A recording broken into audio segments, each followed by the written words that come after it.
Kobe Bryant will miss the rest of the season and playoffs after undergoing surgery on a torn Achilles. In his first game without Kobe, Dwight had 26 points and 17 rebounds.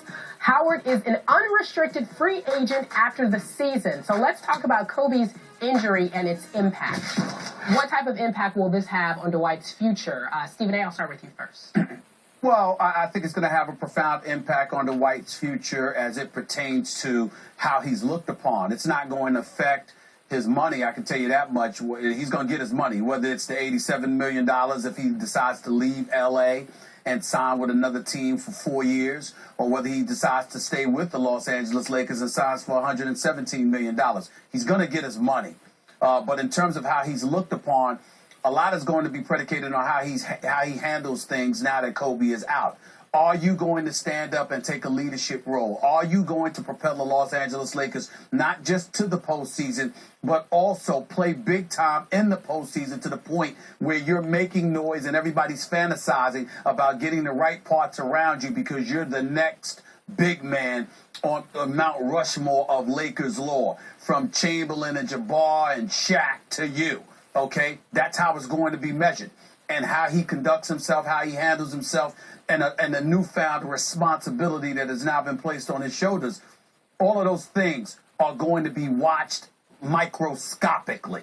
Everybody's going to be paying attention to it, particularly in Laker Nation, because he believes he's the best big man in the game. A lot of us co-sign on that, and now you want to see him step up and handle his business and accept that responsibility. You got a lot of people in L.A., Skip.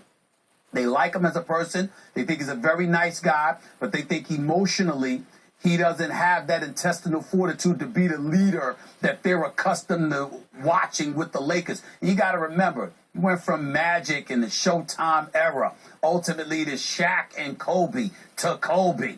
So that's a lot to live up to. It's a lot to measure up to. They don't believe there's any way on earth that Dwight Howard can measure up to it on that level. But I think if he plays big time and really addresses things with the seriousness that it deserves, he can gain a newfound respect that he doesn't have right now. But he doesn't have it yet. And if they don't make progress, he's not going to get it. And that could potentially be a problem. But he will get his money. I co-sign on those you talk to who think that Dwight basically doesn't have the makeup, the intangibles to live up to being the face of that franchise.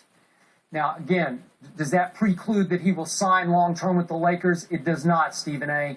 But this is a fascinating situation to me.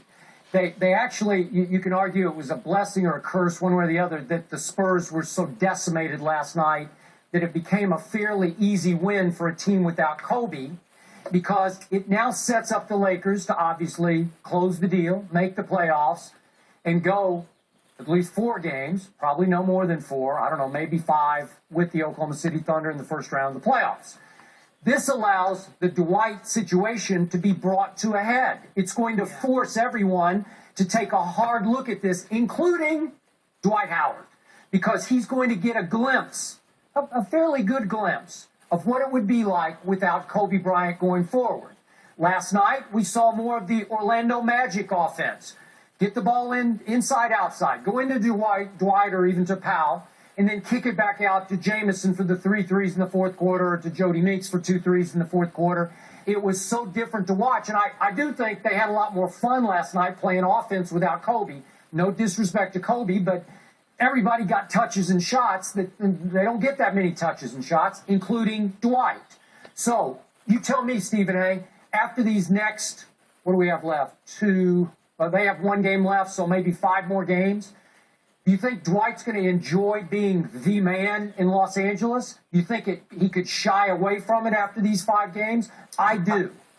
I think that he's going to enjoy it if he plays the way that he played last night in terms of his numbers. If Dwight Howard, night in, night out, produces 26 and 17 with 3 blocks, if he hits key free throws down the stretch. He did hit 2 late. And he hit 2 last night. The fact is that I think Dwight Howard, this is the best way to say it, Skip. Dwight Howard is one of those that, this is Kobe Bryant. The end result is all that matters. Did we win? Dwight Howard is one of those guys. I don't want it to be my fault. If you can look at him and say He did his job, okay? That goes a long way with him in terms of creating his comfort zone. It's not that, he wants to win. He wants to be a champion. But just as important, he doesn't want to be at fault if they lose. Right. But what he has to understand is that he's big time. He's the best big man in the game. So the reality is that when you don't win, you're going to always have some level of culpability because that's what comes with greatness. Right. Kobe has always known that. Shaq had no choice but to learn it quickly. Magic and others knew it.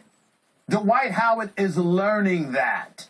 He is learning that because in Orlando, like you said, they talk about success all the time. I don't recall the Orlando Magic winning a world championship. I recall them getting to the finals. But he talks about success because he got to the finals. Kobe Bryant can't imagine that because he's measured by the rings. That's where Dwight Howard has to get to. Right. I think he can, but he's got to get there. Stephen A., before the injury, we all know that Kobe said to